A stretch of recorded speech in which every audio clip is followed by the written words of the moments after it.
Hey everybody, hope you guys are healthy and safe. So 11 months ago, I reviewed the OnePlus Pad 2. I gave it a very good review because that tablet had, at the time, the best possible Qualcomm chip. It had the best-in-class multitasking system. It had a really good screen, even though it was LCD, but it was a 144Hz panel that looked great. And it had a really good keyboard that worked when it was separated. And it had a really good price, so I gave it a good review. Now, less than a year later, we have a follow-up already, the OnePlus Pad 3. Now, honestly, I've said this before on social media, I don't think tablets and smartwatches and earbuds need like an annual upgrade. I feel like just within 1 year, it's kind of fast for a new version.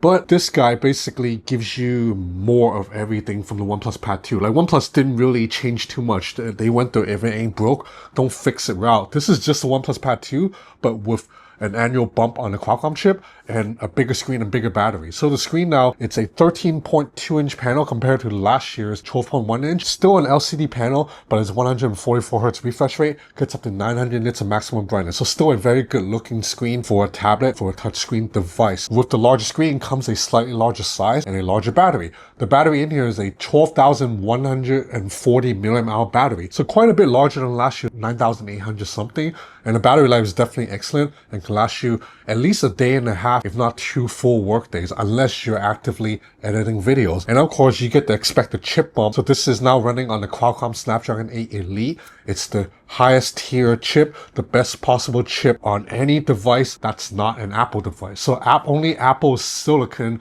the M something chips are better than whatever Qualcomm's offering. That's about it, to be honest. Otherwise, using this guy feels almost exactly like using the OnePlus Pad 2 last year, except the screen is a little bit larger. Now, this is not a bad thing because I thought the OnePlus Pad 2 was the best Android tablet of last year. And this is probably the best Android tablet of 2025, although there are some caveats now, which I'll get to later.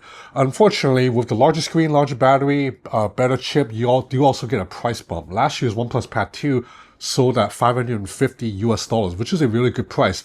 This year, the price jumps up to $700, which kind of hits a point where it starts to begin being a little bit of a tough sell in the US, because you know how Americans always like, oh, if I pay that, I might as well just buy an iPad or something, like it's like a statement that I mock, but it also kind of makes sense if you are an American, okay?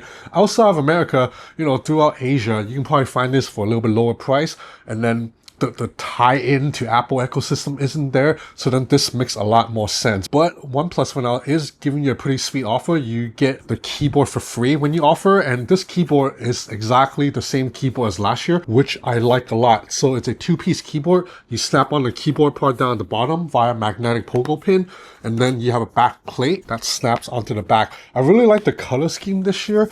This all blue design. The case matches the body of the tablet. This keyboard, like I said earlier, works even when it's detached. So that means you can prop this tablet up on a higher surface somewhere, or it's even just further away from you, and you can still type away on the keyboard and it works perfectly fine. So I like the keyboard a lot. However, last year, after my OnePlus Pad 2 review came out, some people pointed out that this design actually makes the tablet hard to use when it's on your lap, because it's not a single piece like an iPad keyboard. Like with the iPad keyboard, it's like one single piece, so you can just put this on your lap and the tablet is secure.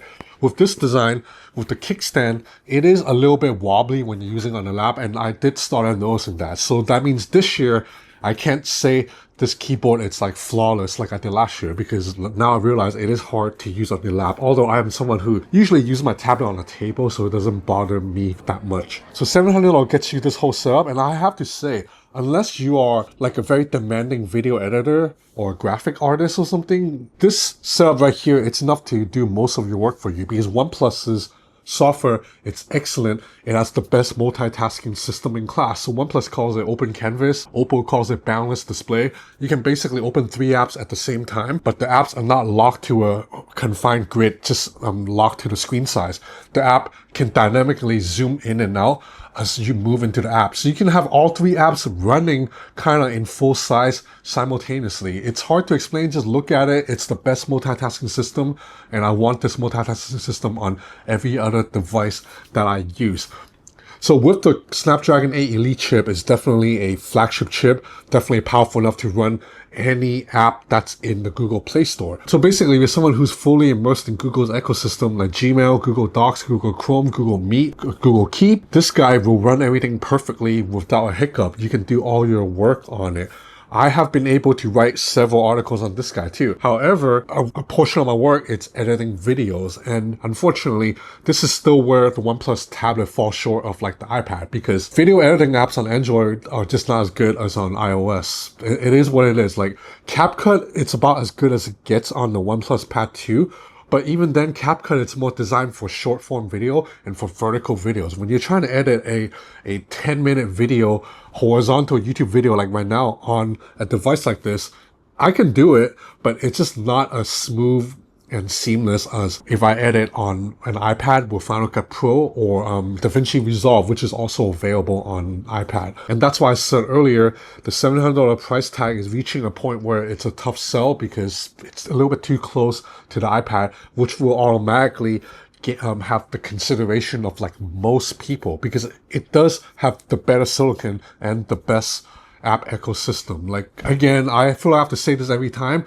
I am not an iOS fanboy otherwise. I don't use an iPhone. I use an Android phone most of the time. But for tablets, I do prefer the iPad's ecosystem over Android. With that said though, if I'm not editing videos, I can totally work off this tablet fine. So what else is there to talk about? I mean, it's really the same tablet as last year, just larger screen, more battery, new chip. You still have an aluminum body. That looks very nice. You have a 13 megapixel main camera, 8 megapixel front-facing webcam. I am not someone who would want to take pictures of my tablet, but photos are here if you want to see. I think they're okay. The webcam, it's okay too. Okay, this is the front-facing camera footage of the OnePlus Pad 3, so this is the webcam.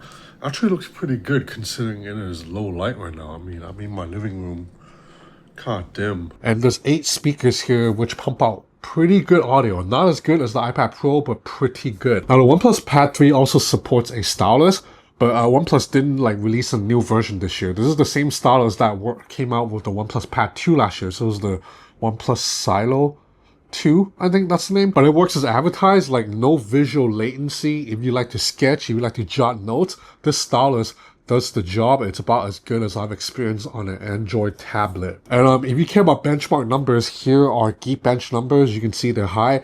And I also ran that 20-minute extreme wildlife stress test on the app 3D Mark. And you can see that this guy is very capable. You can see that the scores are high, and also whether it's the first loop to the 20 loop, this tablet was able to keep a sustained performance that is very respectable. So if you like to play games and you have games in the Google Play Store that you like, this tablet will definitely get the job done too.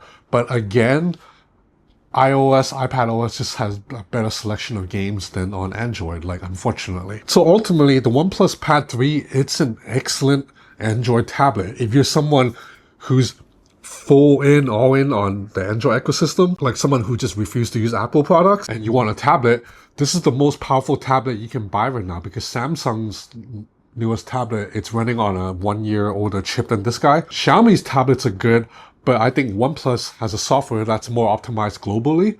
And then Huawei's tablet have the best hardware, but then Huawei tablets have some software limitation. So this tablet is the best all-around choice for an Android fan who wants an Android tablet. I don't know the price of this tablet in like Southeast Asia, but I think it should be around the $600 something range. And in that case, this is an excellent option. However, I think you can already tell from the tone of this video that I am not as high on the OnePlus Pad 3 this year as I was on the OnePlus Pad 2 last year. And it's not just because this guy's a little bit pricier. It's because 2025 is the year I've seen other companies starting to do a little bit more with the tablet. For example, I just recently tested the Huawei MateBook Fold.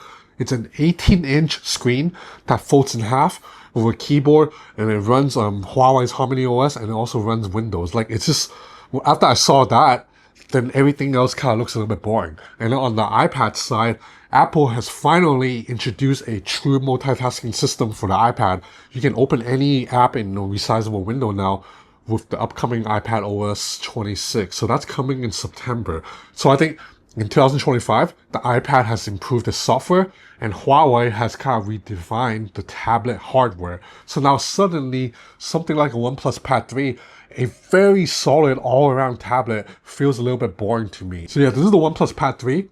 Still an excellent tablet. If I still have to give a score for it, like within just the Android space, this is easily like a 9 out of 10. But just if I look at it from the whole like grand scheme of things in the entire industry, then this drops to like a 7.5 out of 10. Still good, but you know, it depends on what you like. So yeah, that's about it for this review. I hope you enjoyed this content.